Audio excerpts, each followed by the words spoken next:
As we know it, 1990 marks the season that Collingwood won their 15th Premiership and broke the 32-year drought where the Pies hadn't won a flag since 1958.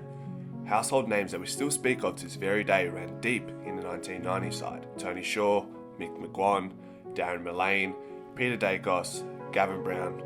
Should I keep listing them out? In between those two drinks, there were 8 unsuccessful attempts before the Pies finally overcame the Colliwobles in 1990 against the Bombers. Just like the preceding 32 years of perpetual failure, the 1990 season wasn't always a cakewalk either, leading into the Premiership performance against the Bombers. The Pies would fall short in the elimination final the year before against the Melbourne Demons, while the Hawks would go on to collect their second flag in as many years. Collingwood felt they had the star power and team structure to propel themselves a couple steps further beyond their season in 1989.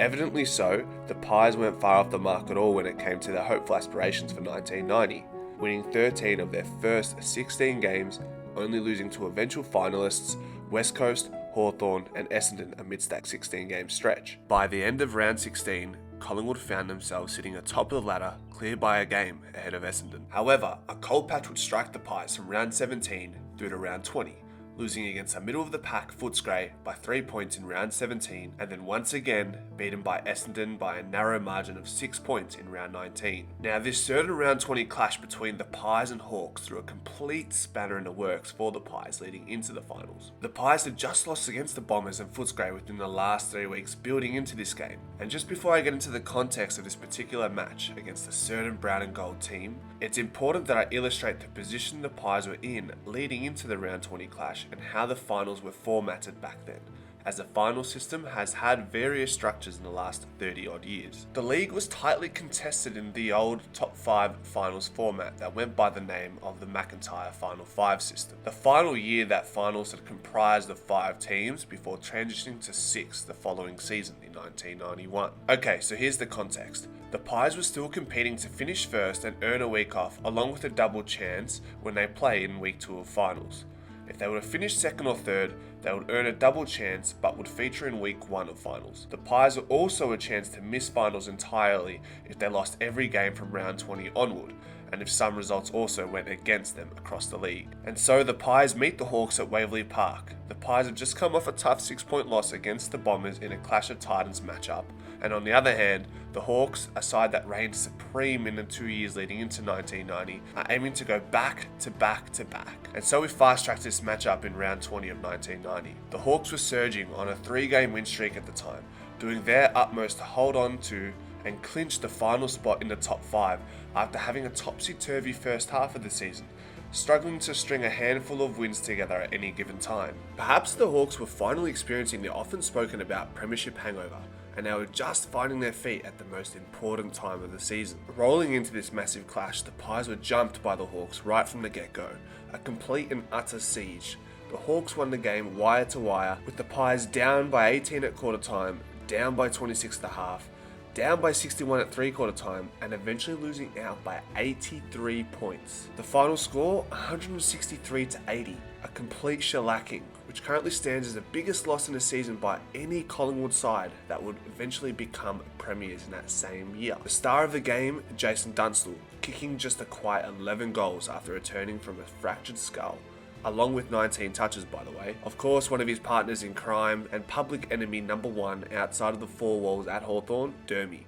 He'd kicked 3 goals also in that game. Tony Shaw and Tony Francis were honourable in defeat as they collected a combined 50 touches and 3 goals between the two. The aftermath of this demolition left the Pies in a precarious position in such a crucial time of the season. The Pies were holding on to their double chance by a thread, thanks to their handy percentage being 121%, which was in fact 9 points better before the Hawthorn game. Thankfully, the Pies overcame any internal demons that needed to be crucified before heading into the next 2 games, dishing out 2 demolitions themselves, against a struggling Fitzroy side winning the game by 86 points while showing no mercy, and then they came up against North Melbourne, a fringe final side, and sent them straight into Silly Sunday, winning by 89 points while also mitigating any optimism that John Longmire would reach the 100-goal mark, falling just short, kicking 2 goals in the game to end his season tally on 98 goals. A critical win that would see the Pies hold on to their double chance, which could have easily been lost if they dropped the game against the Roos, as the D's were breathing down the Pies' spine on the ladder, finishing on the same amount of points but just lesser percentage in the end. The percentage was the difference between a double chance and an elimination final in week 1. From that point onwards, some would say the rest is history. A cakewalk, right? Once again, absolutely not. Darren Pants Mullane, or otherwise known as the Raging Bull, was also dealing with a serious thumb issue that was said to be re-breaking every game and would be a miracle for Pants to play any game beyond the next. Brian Taylor was on the outer and out of favour with Lee Matthews, as he neared the twilight of his career. Although he did manage to kick 5 goals in the final 2 home and away games, giving BT one final chance at glory, something that had evaded his entire career. A qualifying final date was set between the Eagles and the Pies. A qualifying final is something the Pies haven't won before in this particular finals format, and the Eagles hadn't won a final in any form yet, having just been founded 4 years prior, in 1986. In a goal-for-goal affair, the Eagles found some breathing room early in the 4th, kicking away by 2 goals. BT would bestow himself upon the Eagles, kicking back with 2 of his very own. And then, cometh the hour, cometh the man, with a little help from Pants and Gavin Brown. Passage of play of the year. First Mullane cleaned up Worsfold, then he and Brown set up Dacos for a goal, the likes that has never been seen before and is likely to be seen ever again.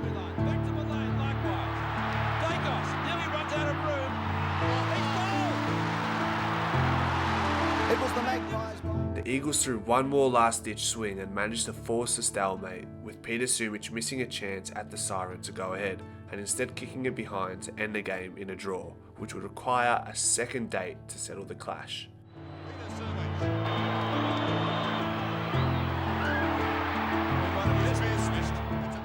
Rolling into the replay of the qualifying final between the Pies and the Eagles, some would have assumed that it would have been another difficult game between the two. However, the fixture was put to bed quite early in the replay. Thanks to 4 goals from Peter Dacos and 4 goals from Gavin Brown, the Pies went on to win by 59 points and see themselves lock in a preliminary final date with the Bombers. In the massive preliminary final game with the Bombers, the Pies proved to be too much to handle for the Bombers, who were asked to sit on their hands for an extra week before they could get their first taste of finals footy in 1990. Bombers fans often resort to making the case that the delay in beginning their finals led to them being underdone compared to the Pies, who had played 2 final games before the Bombers even had their first. But at the end of the day, the Pies thrashed the Bombers by 10 goals, with Gavin Brown kicking 5 and Mick McGowan collecting 32 touches. A fortnight removed from that game, the Pies would meet Essendon in the grand final in October. Some would say October finals are a bit of an omen for the Pies, as they hadn't had much luck in recent times in September. One of the stories of the build-up in the week leading up to the grand final was Alan Richardson's shoulder injury. A broken collarbone from the previous game, Richardson was put through a fitness test in the final session leading into the final. Richardson in the end ruled himself out as he couldn't put himself before the team's desire to break the Premiership drought. Another story during the week that was embroiled with heartache was the one of Brian Taylor's. He never managed to reach the ultimate greatness and winning a flag, and maybe he thought he'd given himself a chance in 1990 where he kicked those 2 goals late in that qualifying final that was drawn against West Coast. However, due to a complicated relationship with Lee Matthews and ongoing knee injuries, BT played his last game for Collingwood and also the last in his career against West Coast in that qualifying final, not seeing the field in the replay, the preliminary final or the grand final. Against the run of the first quarter in the grand final, Paul Salmon kicked 2 in a row before another marvellous goal by the Magician. Chance here on the boundary line, snaps it, goal! The miracle man has done it. That was unbelievable and just what Collingwood needed. They might talk about that like Jezzalenko's. At quarter time, the infamous brawl occurred where Terry Danaher would king hit Gavin Brown, knocking him into oblivion. Danaher also went one further late in the game, KOing Starcevic as well.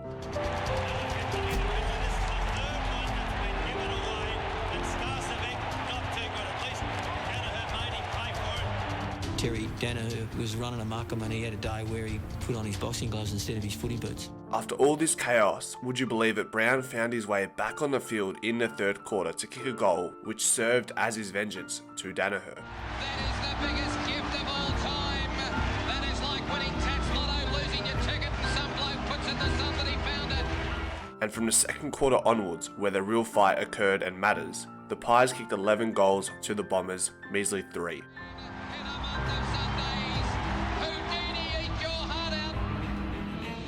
leaving the Pies to end up winning the flag by 48 points, putting an end to the Colliwobles, and earning a glass half full, half empty record that is still active to this day, enduring the biggest loss as an eventual premier. Tony Shaw would take the Norm Smith with his 32 disposals.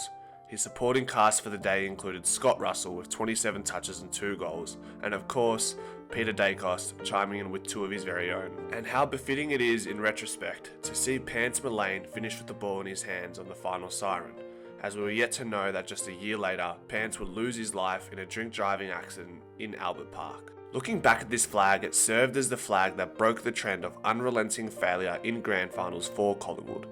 It would also serve as some form of a last supper as the Pies endured what is now known as the miserable 90s, only to be followed by more heartache in the early 2000s against the Lions. From there, we are here now in 2024 with a flag in 2010 and 2023, and we are still being graced with the Collingwood household surname Dacos being survived by Josh and Nick.